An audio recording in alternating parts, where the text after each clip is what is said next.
all you rad people out there from whatever rad time you're watching in whatever rad place. Once again, I'm here and I'm Ryan. And I'm David! And that makes us rad. And today we got a really rad, well. First of all, I think we've got other fish to fry here. And we've been receiving so many like really cool responses, comments, feedback. Some of the artwork I've seen on Pic Collage, I'm like, oh wow, that is like artsy, fun, awesome, cool, rad.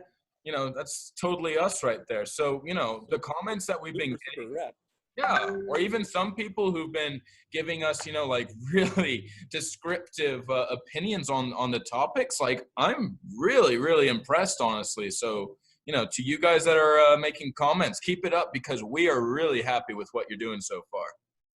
It was cool. I logged in this morning to do the meditation, and I saw that we now have a new logo. I believe we have a new banner image as well.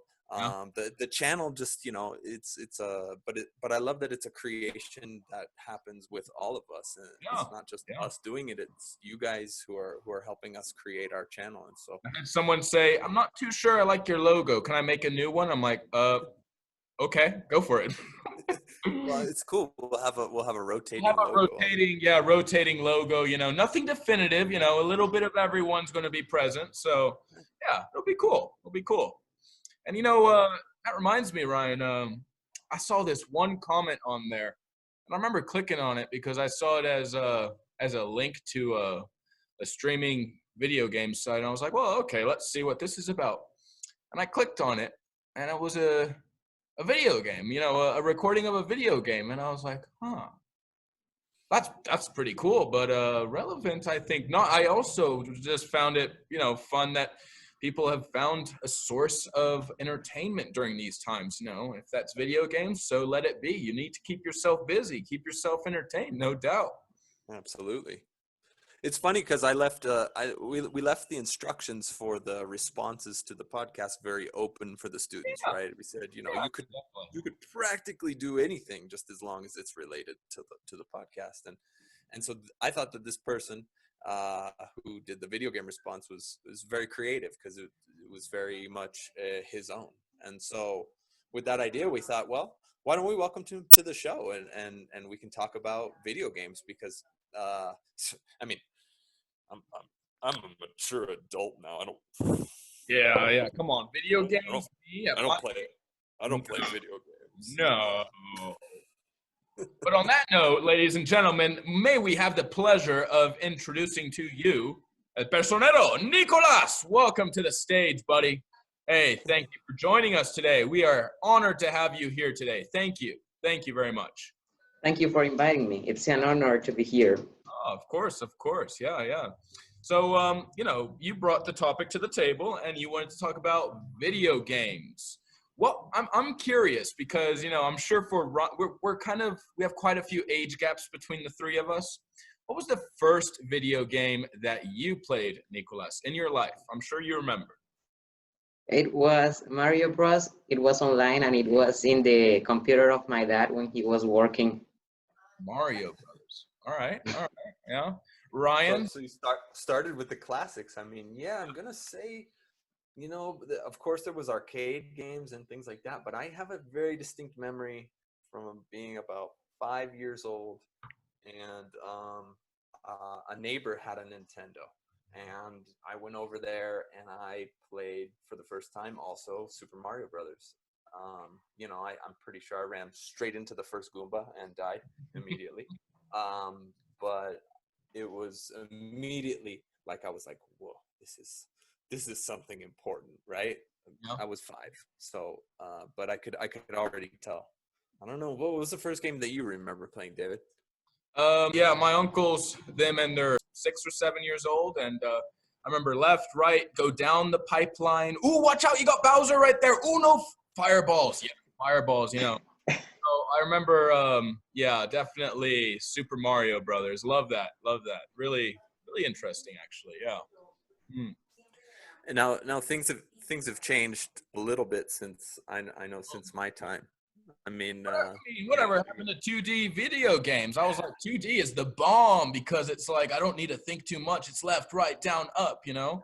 But no, now there's 3D video games, and I'm thinking like, wait a second, you're saying now there's virtual reality video games? Oh my goodness me. Oh, what kind of world am I growing up in these days? But yeah. and that's not to say like that's not to talk about like Minecraft where you're actually like creating the game. That's what I find to be so interesting about the way that video games have evolved over time. I mean, from when I was starting to play them on Nintendo, again, first of all, you were alone in your house. You were, like you said, there was only two directions. And actually in Mario, eventually you closed yourself off from the possibility of going backwards, right? So it was pretty much just one direction. Uh, and you know, you just had to follow the rules, right? I mean, that's basically what it was. Today, video games are so much different, right? I mean, there's people literally creating worlds out there, and I think that's really, really fascinating and really potential. I think video. I started the show with a little joke, like I'm 36 years old and I don't play video games, right? I'm too old, but that's another thing that I've noticed too, is that video games have been part of my life since I was, like I said, 5 years old. Like, it's kind of funny to think that maybe you get to a certain age and just be like, well, I don't do that anymore. I think video games will be part of my life forever now because I was born into it, right? I understand why my dad doesn't play video games. I might have to argue against you there, Ryan, actually. Okay. In this sense, you know, I mean, you know, I like a good argument, but for me, there was one game that in my life that actually turned me off for video games for a long time. I haven't owned a console since I was 13, actually, and that was the PS2. Yeah, I had other friends with like other consoles, but the game of RuneScape is what turned me off on video games completely, and I'll tell you why. I have an equation in my head, and it kind of makes sense, which is your level on the video game, time dedicated in the video game. You know, it was those kind of components, if you will, that actually made me think, well, if I want to be level 65 on RuneScape, I need to put in X amount of hours. And that kind of turned me off for a long time on video games. But don't get me wrong, I still play a few, just not as heavily as I used to. Yeah.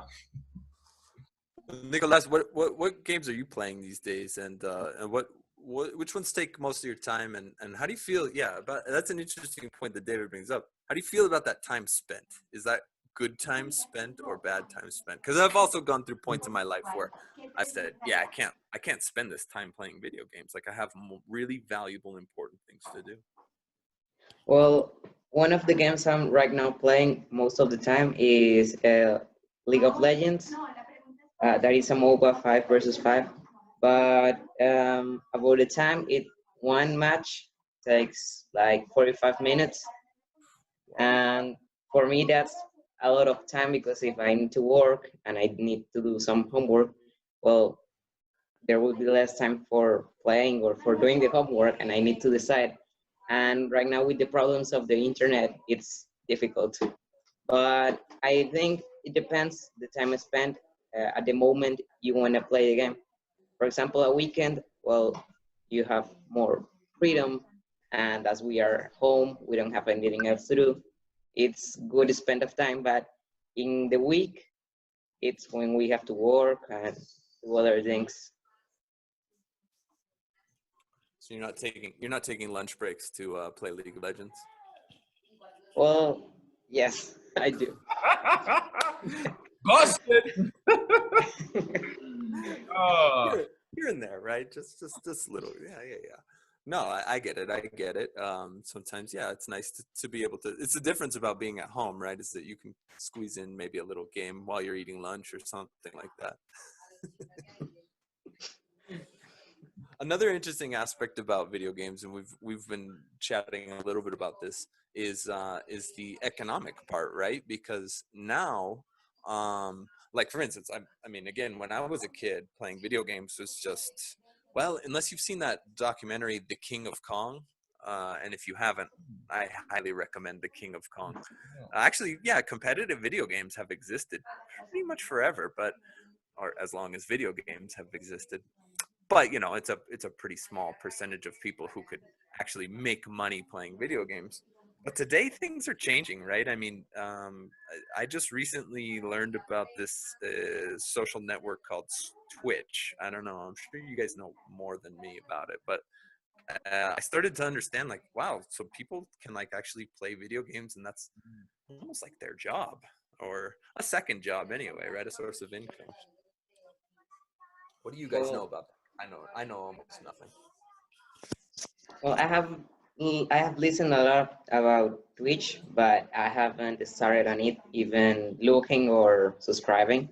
I'm doing it on YouTube, for like it's more free, and you can subscribe free, and they still pay the people by YouTube, but we don't have to pay. It's like your decision to support. But what I have listened on Twitch is that you just stream and people can look, but if they want to subscribe, they have to pay or something like that. Which It's is kind of interesting, the birth of an economy right there.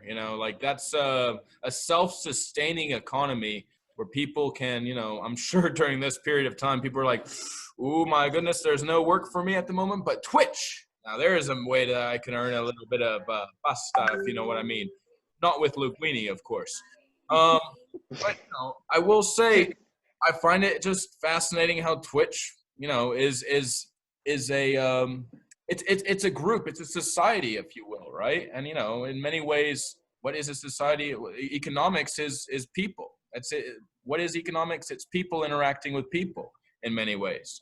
So I find it interesting how Twitch, the what you've just mentioned is a way of sustaining your gaming, if you will, for longer periods of time. Yeah, definitely.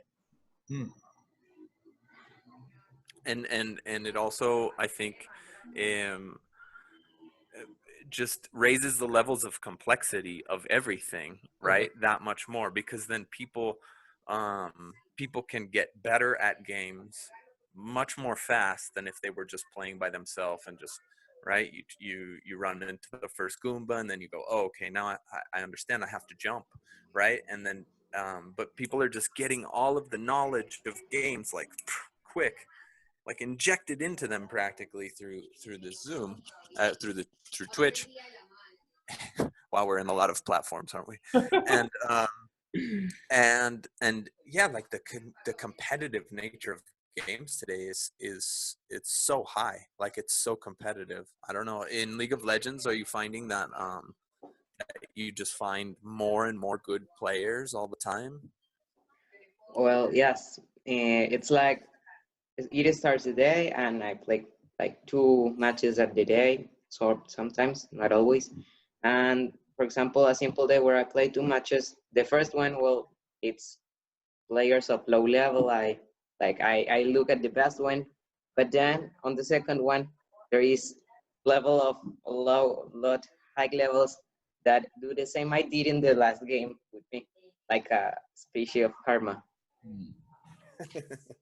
I have a belief that in many ways, when I think of games and video games, especially, I mean, for example, at the moment, when this quarantine started, I think like a week or two ago, I downloaded Age of Empires. It's an absolute classic Age of Empires. Resource building, build an army, conquer, etc. But in many ways, I think like, oh my goodness, there's so many strategies to Age of Empires in order to make sure that you win. Or Civilization, the other one that I absolutely love, because you can win through an aspect of the economy or through culture, and that's what I find interesting, is people posting on Twitch their own strategy of making it a success, and I think that that aspect of strategizing video games is something that, if anything, it makes you think outside of the box. Like, if everyone thinks on the same strategy, no one's going to win, no one's going to lose. It's going to be like on the same level, right? But I think that aspect of Twitch of, let me share with you my strategy, let me share with you my way of thinking outside of the box so that I can win or lose if your strategy is not successful, right? So I think that aspect of strategy is like fundamental in video games. What other strategy games have you had encounters with, Nico? Well, one of the strategies I've been implementing is playing with some friends I've been getting of low level because the game has a shuffling depending on the level of the team that is playing. So you can play with your pre-made team or alone. And if you play alone, well, it like has a special range. But if you play with another person, it makes a range depending on the two. And for me, it's better playing with persons of low level because the game will shuffle it like with other persons of the same level that is low, not that high level. Yeah. Hmm. So that from that you get to you get to play at a lower level, but maybe you also get to help like another person get better. Mm-hmm. See, I think it's interesting because I've always made that connection between like video games and education. Maybe not, I don't know, education, but like learning, right? Because that's what video games are about. They're about learning, especially if you go back to the old ones, right? I mean, you had to learn how to do every single step, especially when we were talking about games like Mario, where you couldn't actually save your progress. You had to, every time you started the game, you had to start at the very beginning of the game, Yeah. right? So you had to learn how to do through repetition all of those things at the beginning of the game really, really good, so that once you got to a later stage in the game, you had enough resources like lives to continue and to get farther than you ever have. And then, of course, you died and you had to start all the way at the beginning again, right? It was super frustrating, but that's what kind of motivated you to learn. And I don't know, maybe some of that motivation has fallen away with new games where you're always saving, where you don't ever lose all of your progress, right? You most of the time you're always building, which is cool too, but I don't You know, things have changed a lot. You're right about that, in that sense of, like building up, like the building blocks of a video game. But we actually had a game developer at school. I don't think you guys were in the. It was something that Herman Mejia organized amongst 8th grade to 10th grade. And we all had a small little, for one class, I think it was a game developer that came to the school, and he shared the aspect of making video games to the young students from 8th grade to 10th grade. And, in many ways, what I forgot about until he presented it was the fact that, you're building equations, you're building algorithms. There's that Monty Hall problem. Maybe you've heard of the several doors. Do I go on the left door? Do I take the middle door, or do I take the right door? What is at the end? What is at the end of that door, right? And that's the Monty Hall problem. It's like there's options, there's choices, and each one of those left, right, up, down on Mario ends up in a different area, a different aspect, I think, right? Mhm. So that aspect of choices and, allowing you to think, even if it is imagine it, on a screen and everything, it makes you think on an alternative level of choices, ones that don't have impact, I think, in many ways, right? Like, well, I don't know. Yeah, ones that don't have that impact in your personal life, but that have a figurative impact on the screen, right? Does Mhm. that make any sense? Yeah. Mm. I think so. I think one of the interesting sort of like contrasts to that then, and I know that Nicolas, you have some experience with this. I don't personally. Is a game like Minecraft, for example, where there is no real like rules to the game. Like, in other words, as the player, your job is to sort of construct the game and actually make it. I'm wondering what's the attraction for you to a game like that, because I've never had that experience. I've never played I've never Minecraft, played that either. Yeah. and I just want. It almost sounds like a lot of work. I don't know. And now I'm trying to figure out like why do we play video games, I guess. And one reason might be to like relax or to go, I don't know. That could be a whole nother discussion. But for me, I mean, the games were always linear and they told you what to do and you had to play by the rules. So play a game like Minecraft where it's actually like absolute freedom, to me is kind of like a foreign concept. I don't really understand it. I'm just wondering what for you is attractive about a game like that, and what do you like to play? Why do you like to play Minecraft? Well, Minecraft, what has of attractive is the potential of potentializing your imagination. Um, it's like a game where you can construct whatever you want, but at the same time you have to survive. So you have to, well, there's just like one rule or two, that is, you cannot fall down because you die. You break your legs. uh, Your legs. your legs, because well, it's like there is a rule where you fall down, you break your legs, but if you place a block, another block, and you take out this block, this one can get in the air, this one can float. So there is like no gravity for the blocks, but it's, you can create your own things, and the only thing you need to focus is on sleeping, because the monsters can kill you, and eating, because if you don't eat, you get hunger and you die. And Oh, really? So you have to sustain your life like Mhm. in real life? Okay, Yeah. I didn't know that. I thought you were just sort of a kind of a god who who just made things. I had no clue how Minecraft worked earlier, but the way you describe it, it's almost as if you're given a canvas, and it's like, don't drop the canvas because then it gets dirty.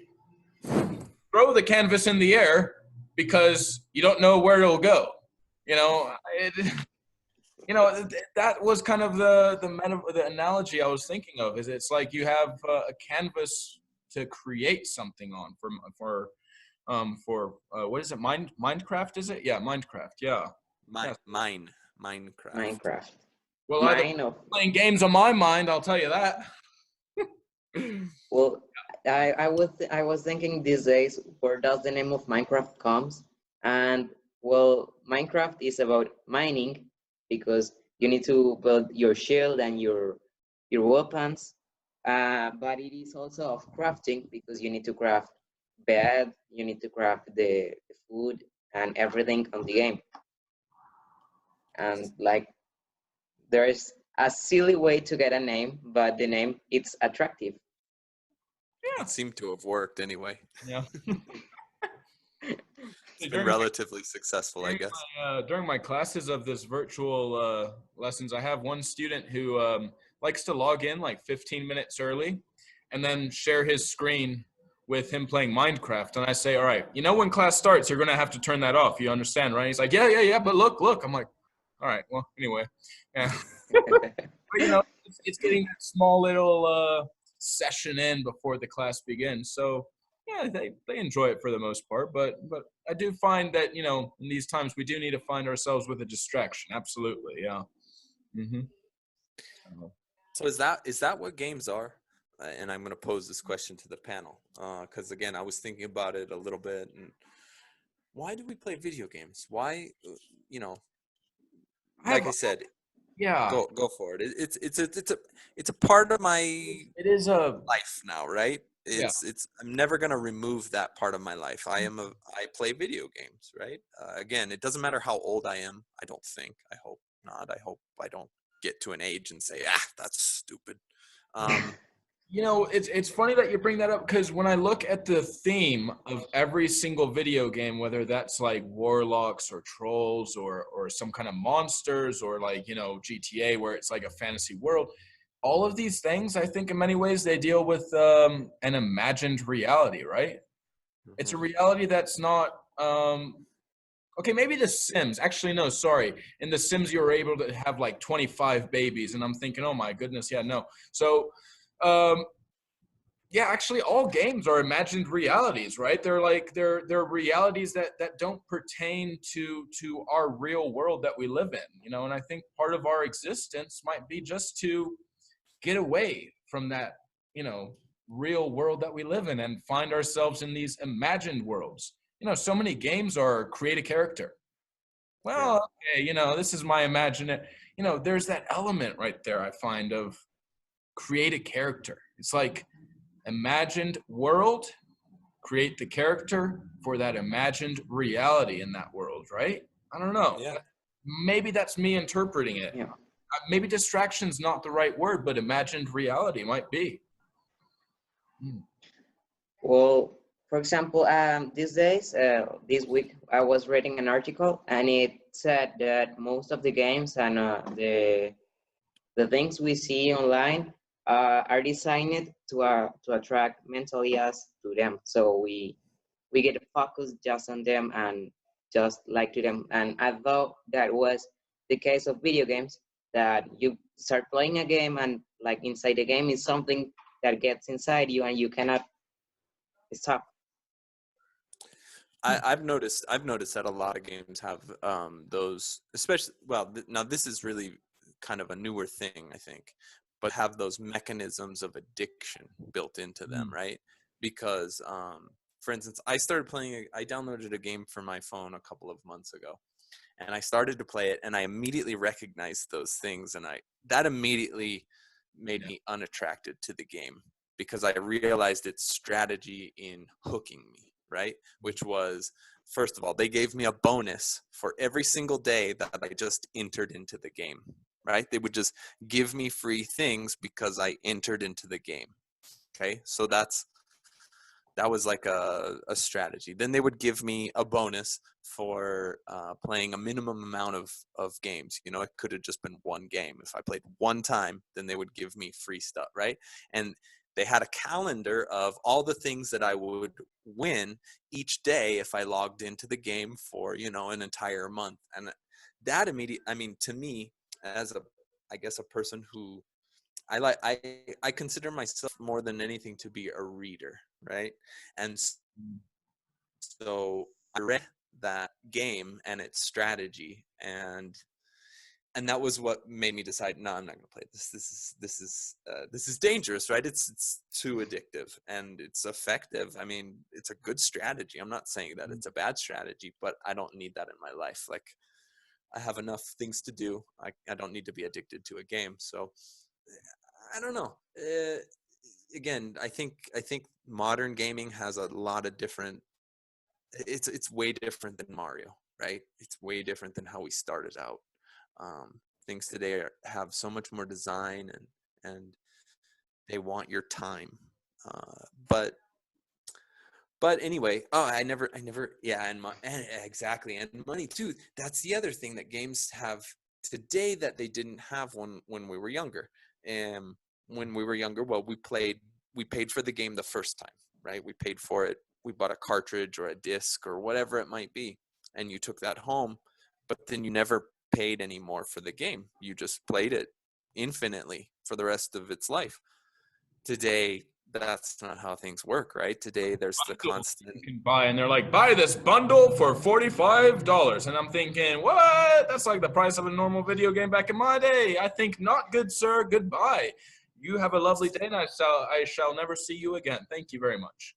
I almost think that it's unethical. Like I bought a Nintendo Switch last year, and I bought Super Smash Brothers because I've always loved Super Smash Brothers. And then I started getting offers on my Switch because, of course, the Switch is connected to the internet, and they're saying you can get more characters for Super Smash Brothers. All you have to do is pay $5 for each character, and it's like, Each no, character, like yeah. I buy the game should come. Well, you know, I mean, this is an old way of thinking. I understand that. But my way of thinking is when I buy the game, I'm buying the entire game. I'm not buying an opportunity to spend more money later. Like, I think it's so unethical, but I also realize, you know, it's just part of the realities now, right? DLC. Play all the characters, and then you're thinking, oh wait, no, there's more characters that I want to play with. So, hey, I gotta ask Nicholas, what you know, Rocco was talking about his Nintendo Switch. I haven't had one since I was 13, but for you, what gaming consoles do you have at home? Well, I have an Xbox One, and I have well my PC. and I have also a Nintendo 3DS. Or the handheld, is that right? Yeah, the one that it's like a mini laptop, and you. You know, it seems like there's a general, you know, we both started on Nintendos, all of us, in fact, I'm pretty sure, started on Nintendos as a video game. And today, everyone says, like, oh no, it's either Xbox or PS. And I'm thinking, like, there was something absolutely beautiful with what Nintendo used to do in the past, you know, absolutely beautiful. In fact, if it's okay with you guys, I want to share very quickly the little history of Nintendo, and I'm going to share that with the crowd. And you guys might find this interesting, but, you know, Ryan, you and I, we play, I played Magic as a card game with you. I'm sorry, bud, I can't get behind the computer Magic. I need the physical material with me. That kind of I understand. I prefer the physical game myself, but yeah. in dire times. In dire times, I hear you there. Absolutely, absolutely. But you know, look at that. These aspects of a you know video game didn't come about until 1977, really, and that's when they really started doing a lot in the electronic games business. But of course, originally they were a card company for over 60 years. And, you know, like that was the source of video games in the early 1900s. Absolutely. You know, I mean, I don't know. I know my grandparents. I have two grandparents that loved to play bridge, and that was a card game. You know, that was just a simple. Well, not simple. It's fairly complex. They tried teaching me one day, and I thought like, yeah, about that. You ever heard of Uno? So you know they lost me on that one, but they tried teaching me, and I have a few other card games that I really enjoy. Yeah, but that was like entertainment. That was you know we have today network, right? Like you know the network online, but I like seeing people face to face and talking smack while playing cards. I don't know. What about you, Ryan? I know we've played cards together a couple times. Yeah. Would you take Yeah, over video games or? you know, I think if I had to pick one right now, and I could only stay with one, I would go with card games. But I'm really really deep into I'm really nerding out right now on Magic the Gathering. I'm really really I really want to play physical Magic the Gathering. But unfortunately I can't right now because nobody in my house plays. So like I said, I have to resort to the online play. But yeah, I know what you mean. I think the experience of I guess playing a game is just that. It's a communal experience. It's about being with other people. Yeah. But we've also found ways to sort of transfer that because again, you know, maybe you live in a house where other people don't like to play, and so now you have a digital friend who can accompany you and play with you. Yeah. Yeah. Well, Nicolas, for you, what do you think? Card games you're in favor of or? well, I have points in favor of card games, board games, and video games. Like I like playing card games because they make us some of them think about what we're doing, but they are most of all based on the probability of getting a card or not. Also with the board games about the dice, so you have the probability of getting a 6, a 5. But for example, in the video games, it's like you just have to think about what I'm going to do with my hands. And for example, with the Nintendo, I remember when I had a Nintendo that I went to play with my friends, and it was like a harmony and a community. It was more beautiful. But right now, the modern games are you're at your home with your computer, and it's more gray everything. Like the technology tries to control us. Yeah. Yeah, no, that's definitely true. Definitely true. I mean, I'm looking at here, I didn't know Game Boy Color versus the original Game Boy. Gotta ask Ryan, because this was during your high school years. Game Boy or Game Boy Color? What was your I never had a Game Boy Color. I had a Game Boy. I No? got it like when I was like 10 years old. What's the year on Game Boy there? The original, Uh, 1990? the original is 19. Oh wait, sorry. Super Nintendo is 1991. Game Boy Pocket 1996, and No. yeah, Original Game Boy is 1990, right? Yeah. yeah. Yeah. I got mine in like 93. My parents were always you know, 20 years behind in technology. Um, and so I told him like, "Hey, I want a Sega Genesis." I mean, I was dying to have a Sega Genesis. Yeah. And then several years later, I got a Game Boy, which was, you know, it wasn't a Sega Genesis. Let's just Yeah. say that. It didn't connect to the TV, which I think was convenient for my parents because then I wasn't, you know, taking over the TV. Yeah, so I started out on Game Boy, and then I jumped to Game Boy Advance. In fact, I bought a Game Boy Advance on the day that I graduated from high school. So, And I s- I think since all three of us we started gaming on Nintendos, I'm going to ask you guys a question. Where do you think the future of Nintendo is going to go? Are they going to still try and compete against Xbox or PS, or what are you guys thinking? I have a strong opinion, so I'm just gonna get it out there. Yeah.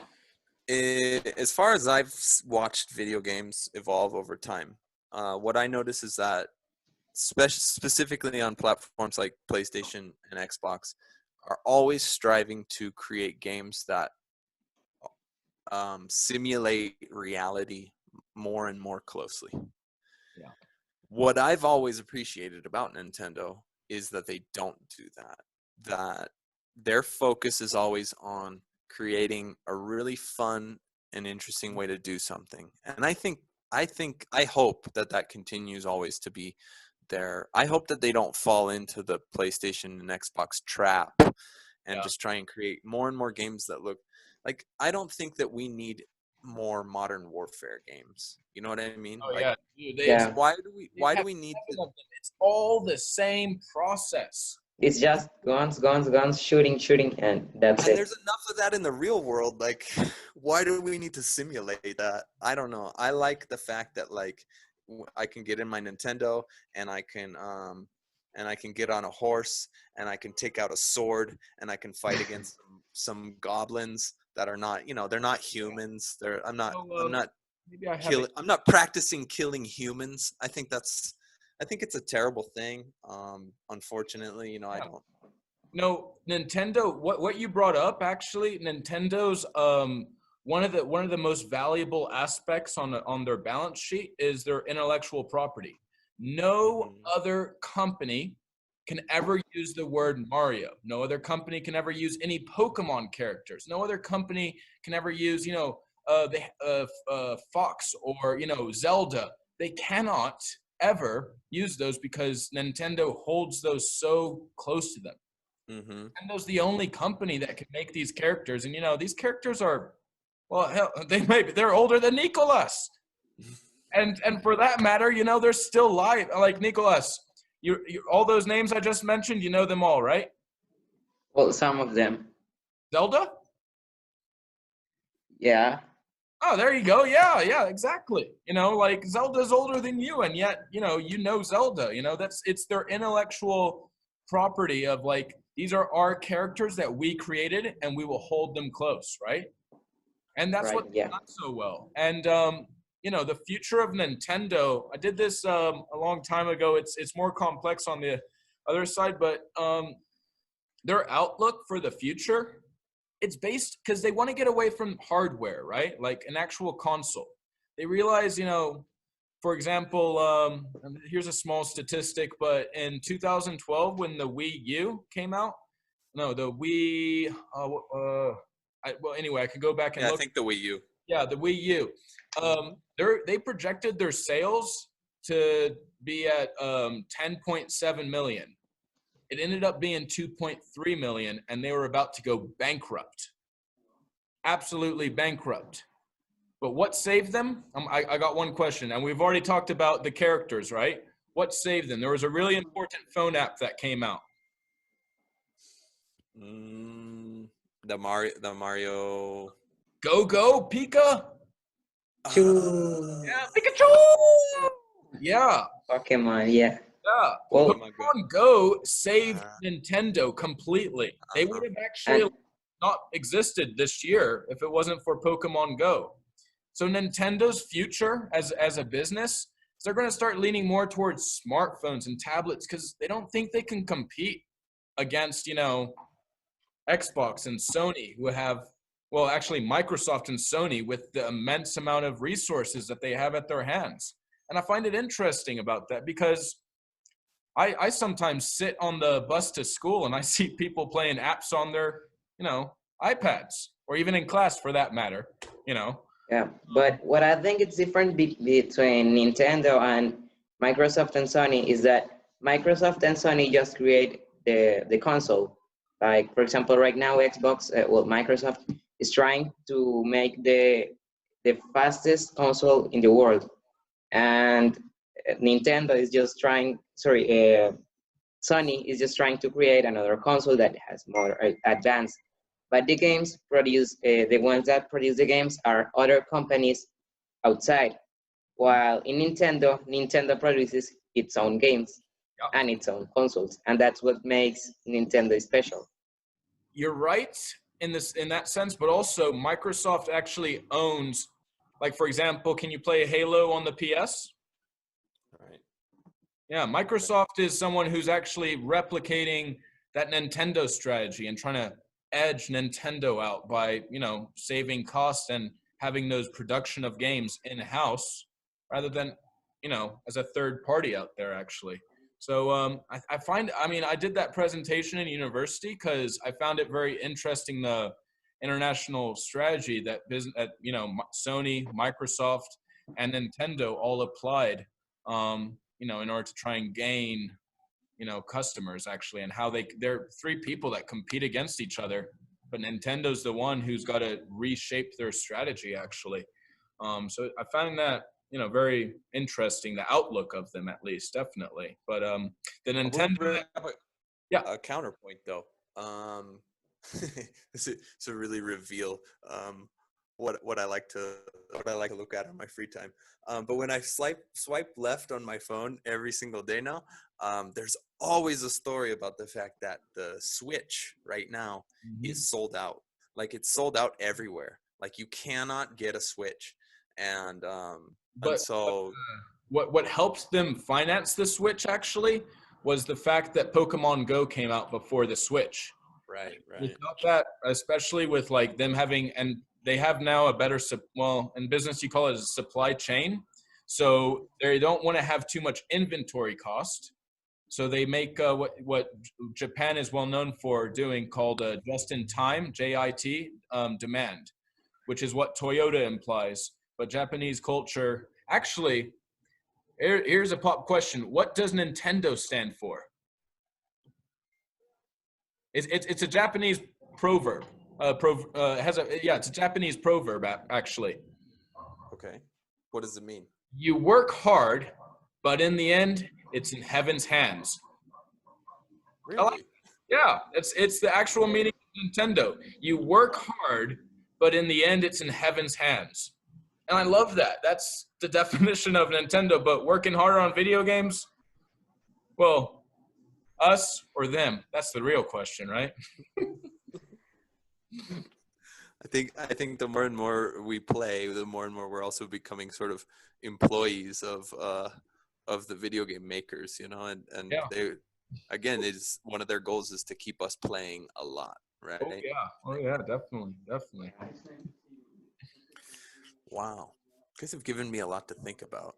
Yeah, it's been good actually. Yeah, I'm thinking about but that proverb, it's a Japanese. Japan has some of the most beautiful proverbs I've ever heard of, any language. And it's always like one word, but it has a huge meaning to it all the time. I confirm that. Yeah. They have like one word, but it's like an entire sentence. And I'm thinking, really? Okay. I've been trying to learn Japanese for like 2 years, and I just know how to say hello, and that's it. Or it's wabi sabu. No. Wasabi. Wabi sabi. Not wasabi. Wabu sabu. Yeah, wabu sabu, which is the beauty and imperfection. That's another one, which is like, wait, wabu sabu, one word, one and a half. Yeah, and it's like the beauty of imperfection. It has such a beautiful meaning to it right there. Yeah, but yeah, I don't know. Interesting culture. Nicolas, are you interested in video games as a possible career one day, like in design? Or you said you were interested in learning Japanese. Would you be interested in that type of career field, or something that you're thinking about? Well, I've been trying to look for a career of technology, and I'm right now focused on getting a beca with the ITFES for studying applied mathematics and science computations. That it's a unified career in the Rosario in Bogota. And well, I'm thinking of creating video games, but well, creating video games doesn't attract me this as the same as creating new technology. Because right now people is creating technology for technology to do our things, the things we should do. But I would like to rebuild that, reconstruct that idea of technology, and for technology to be just a help, but not a completely base to live. Mm. It's not being dependent on technology. Yeah,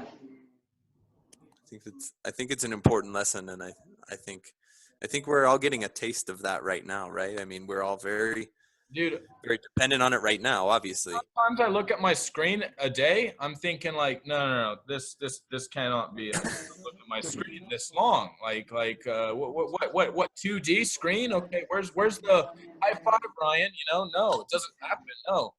In fact, well, since this is going on YouTube, I may actually claim that someone stole my idea. But here's an idea to get rid of all screens in terms of phones. Yeah, I've got an idea called the eye glove. Yeah, it's a phone, but you put it on, and it's like someone's calling you. You're just like, "What's good?" You know, you gotta slap your hand and just be like, "What's good?" I like. I'm gonna, as we're uploading this to video, if anybody decides to make this, I'm claiming rights because I told you about the idea. So, I'm just wondering, where would you see the WhatsApp message or look at the memes? well, that's the beauty of it. The memes don't. No, the memes are like this. It's like, hey, dude, you know, like, what's up? Check this out. And it's like, look at the palm of my hand or something, you know. And well it, instead of messages, it's just going to be like, hey, please call. You know, like when you hold down the microphone button on WhatsApp. No, it's just going to be hold your pinky up and be like, what's good? Hey, I want to talk to my friend John. How's he doing these days? but imagine on an exam how students would cheat with their hand, like I look the answer. Well, the beautiful thing is it's not, the glove has no screen. So you can't really even look at answers. Oh, No, it has no screen. It has just like a microphone. like old Nintendo style pixels, not like so detail oriented. Yeah. And if you want to answer the phone, you have to, what's good? Anyway. And people would actually have telephone calls? Yeah, and all you gotta do to answer, to talk to people is just, make the "what's good, bro," and be like, "Hey, yeah, no, good talking to you right now." I want to get rid of the screen. I've spent so many hours, in quarantine with the screen. Get rid of it. No. Eye glove. That's the way forward. The eye glove. Yo, yeah, no. I'll be over in 10 minutes. Well, if that Phone call is over. That's it. if they have created a class that it's like your phone, that on a lens is the phone and you move it with your eye glove, why don't you create a glove to call globe? Exactly. How cool would it be? You're just walking on the street. I mean, people are wearing gloves these days in supermarkets. Why don't we get the eye glove going right now? And they wouldn't steal you. Like you're walking. Yeah. You're walking, and how they can steal you, like cutting your hand or what? Yeah. It'll be like a tight wrist, that you wrap around, and you're just like, oh yeah, no problem. Yeah, no, I'll let you know how it goes later. Okay. All right. Thanks, honey. You guys are obviously giving a bajillion-dollar idea away for free on YouTube. So No, that's the reason I'm telling you. Actually, you know what? I'm about to file a couple of patents. And once I file those patents, it's pretty cheap to do that in the US. I won't file it, in South America or in Europe, but I definitely am going to file this patent because if you take my idea, I'm coming after every dollar, I tell you that. We could make a video game about suing people about like a lawyer action video game, and there we go, full circle. The game title can be like "You Got Sued" or something, Yeah, I don't know, with big busting letters. Yeah, that would be awesome. Well, I will. People how to be lawyers, actually, educational. Nico.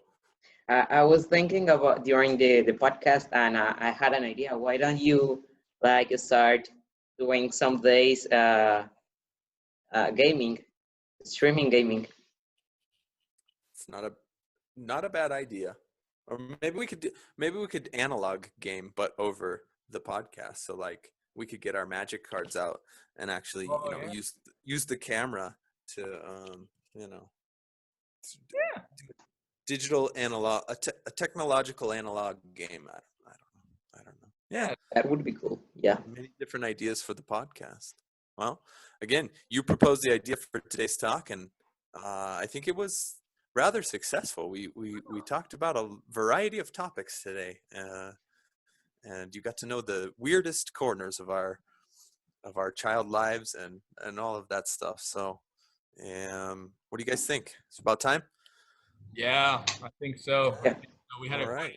Hey, I really enjoyed the topic of today. Actually, yeah, we really dived into some depth, and we entered our old nostalgic minds, if you will. So yeah, well, at least in Ryan, in our case, it's your present mind at this point. Yeah.